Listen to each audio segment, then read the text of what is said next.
it's so important to learn history for our own sake, so that we will not be snooled by the media and other people. So the rhetoric is, this place is Palestine. Of course, if you're a Palestinian, that's your land, right? And Israel, what is Israel? They're occupiers, apartheid. So that kind of false information it's repeated. If you repeat a lie over enough times, it becomes the truth. So many people, even the leadership of in Gaza, knows it's a lie, but because the kids think it's the truth, then they go with it. What the heck? So is there such a thing as Palestine? See, how did that name come about? There are many people who has already explained it. Even Wikipedia will tell you. See, Israel was, well, really Israel, you cannot say Israel, Judea, because for a long time, Israel was splintered into two. The northern part, the 10 tribes, is Israel. Southern part is 2 tribes, Benjamin and Judah. So the 10 tribes disappeared. So you have Judea as exact. The real name is Judea, or, well, you can use it for Israel, since, you know, and now it's what remains of Israel. Romans ruled them. Jesus was crucified by the Romans, by the Roman governor. So going forward, the Jews, being stiff-necked, revolted. And the last thing the Roman rulers wants is this kind of revolt. They want peace. So before the year 70 AD, why is that important? Because that's the year the Second Temple was destroyed, Jerusalem was destroyed. And the Jews revolted 1 time, 2 times, 3 times. After the third revolt, I think it's in the year 135 AD, Trajan said, enough with this nonsense. Get rid of these people. Yeah. So he renamed Judea. He gave it the name Palestine. That's how the name Palestine comes from. It's an old ancient name. A place has been called Palestine since then. Why Palestine? It's a form of of referring to the Philistines. Philistines, those people who live in the coastal area where we have Gaza, Ashkelon, and Akron. That was where the Philistines lived, and they have been a thorn in Israel's side forever. Goliath was Philistine. That's why the curse word is, you're a Philistine. That's not a good thing. So that's where Palestine comes from. It's another form of Philistines, which the Romans wanted to obliterate this nation altogether, the nation of Israel, or nation of Judea. It's the correct name is Syria Palaestina, meaning it's a province of Syria. So there's no Israel anymore. It becomes Palestine, a province of Syria. When the Ottomans ruled that area, they called it South Syria. But when the British came back, they retained the name Palestine. So that's what it is. So really and truly, you see, when it's all said and done, the Jews are the original Palestinians. And at that time, the Romans kicked them out. But not in every case, not everybody left. You have Palestinian Jews, Palestinian Christians, Palestinian Arabs. So what is today's Palestinians? They are mostly people who immigrated from outside the area. You have from Jordan, Iraq, or whatever, that moved into the area. During the formation of Israel, again, the reconstitution in 1948, the British allowed a 2-party state, the Arab state and the Jewish state. But that was rejected by the Arabs. They said, no, we want the whole area. So to this day, that's what the fight is. Everybody will think, why don't you have a 2-state solution? There has always been, and it is the Arabs that rejected it till today. But Israel itself has given up territory for peace. That's why when you see the map of Israel, it's so weird. On the left bank, you have Bethlehem and all these places. The controlling Arab authorities, they have renounced violence. That's why you don't see that kind of violence as you see in Gaza. Gaza is probably the size of DC and has over 2 million people. The Gazans became the pawns of Hamas. Hamas is a terrorist organization. Most of their leadership don't even live there. They're funded by various Muslim states to wreak havoc in the Jewish state. That's the whole idea. So how this, when you study the history of that area, it's fascinating. It's long. It's 4,000-year history. You have to start with the best records really in the Bible. You can say, oh, it's a made up, but that's the only thing we have. The historical record of this area is here. Genesis chapter 1 to 11 are first principles, but from chapter 12 on, the calling of Abraham, that's when the history really of that area really starts. In Genesis chapter 10, we hear of, after the flood, who remained after Noah and his wife died. He had 3 sons and, of course, 3 daughters-in-law. The sons are Ham, Seth, Shem, and Japheth. The descendants of Ham were the Canaanites. What are Canaanites?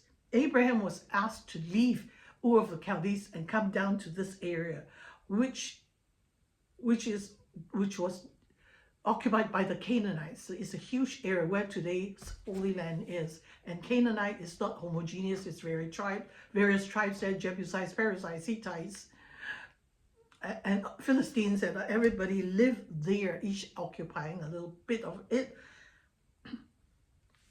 And these were the descendants of Noah's son Ham. Shem is the descendants of whom are the Semitic people, of whom are the Jewish people and even the Arabs. Arabs are Semitic people. And then Japheth are the Gentiles. You and I, the Gentiles, are the descendants of Japheth. And if you read chapter 10, you will see the division, and you will see their posterity leading to how this area came about. Because they live a few hundred years, they have a lot of descendants. So this is how the world after the flood was populated. So here, chapter 12 onwards is where the whole story starts, and when God asked Abraham to leave his family and come down to this area to give it to him. The Lord appeared to him many times.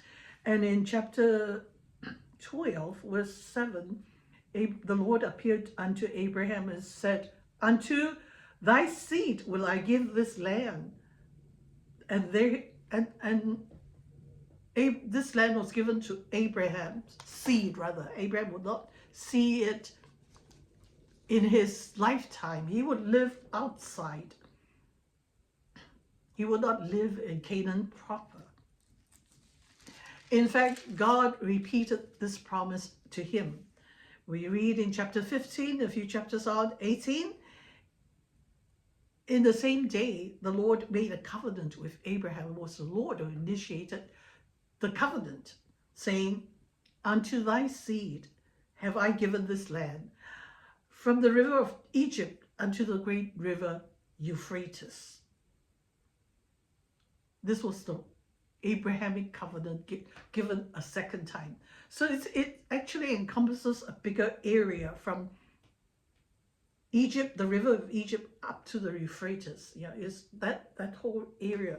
Like I said, Israel gave back a lot of land. Even the Sinai, they used to occupy it. It was given back to Egypt for the sake of. So, and then in chapter 19, verse 19, you hear of the Canaanites, Canaanites, Hittites, Perizzites, Amorites, Canaanites, Girgashites, Jebusites. The sites, these were the people dwelling in Canaan. It was occupied then. but you're not going to your seed, that means the descendants of Abraham, but you're not to receive it yet until your people have been enslaved in another country for 430 years, which it happened. They were slaves in Egypt for 430 years before the Lord initiated the Exodus and brought them out, and they slowly came back to the land to fight.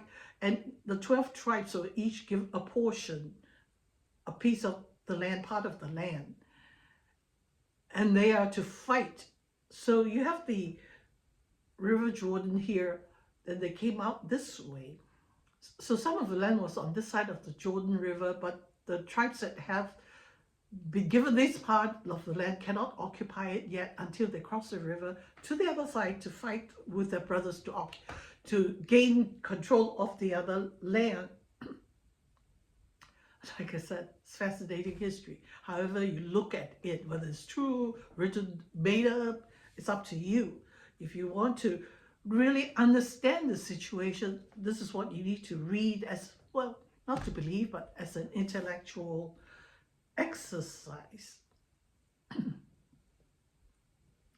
That's why I suppose everybody wants to be an Abrahamic religion. But you cannot be. Who's Abraham's God? What has to, that's why they say, oh, it's the same God we worship. It's not. It's not. This fallacy that the world is perpetuating to gain your trust. Yeah, it's the same God. No, it's not. No religion is the same. And no religion has the same God. Maybe the God of the Jews and the God of the Christians are the same. It is the same because we Christians draw our roots from there. We think it's a continuation, it's the new covenant, a continuation of that old covenant. And I was going to say something else, but I've forgotten. So it's so important. I've read so many books on the history of Israel. There's so many moving parts, but it's so fascinating to read of this group of people who believe that God chose them. In the world with the 7 billion people, there are only very, very few Jewish people. Most in Israel, the rest are scattered, maybe a few million. So the proportionality of the size of Israel is really minuscule. And for such a tiny group of people, they should disappear. They should not have this kind of attention, but they do. They have the world's most number of Nobel Prize winners, of patents and stuff. And after thousands of years of being kicked out of their country, wandering around the world, they would come back to reconstitute in 1948 the state of Israel. There's nothing short of miraculous, whether you believe it or not. Like I said, it's nothing short of miraculous. And if you believe, it opens your mind and your life to a multitude of things that otherwise would not be open for you. Over the preceding few, I will continue this story to educate people of the truth. I think we need the truth more than ever so that it will change our mindset. This is Canaan. Well, this is Turkey. This is the Sinai. This is Egypt. And this area, this is the original map before the division of the land into what we have today. This is Canaan.